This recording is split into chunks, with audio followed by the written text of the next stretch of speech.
Чувал ли си някой да казва children's за деца или tooths за зъби?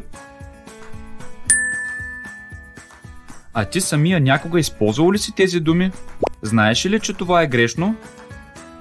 Хайде да се потопим в света на множествените числа.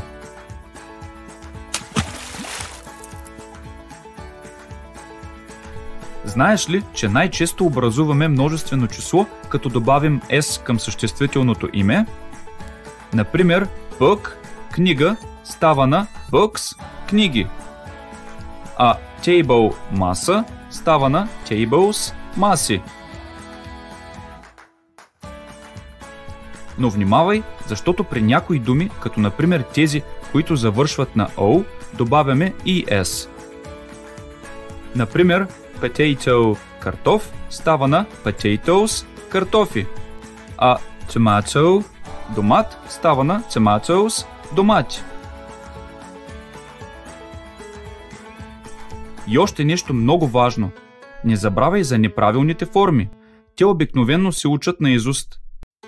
Child – дете, children – деца.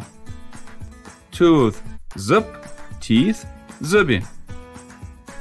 Хайде от сега нататък всички да използваме множествено число правилно, без повече children's или tooths. А ако искаш да повишиш значително своето ниво, посети нашия уебсайт.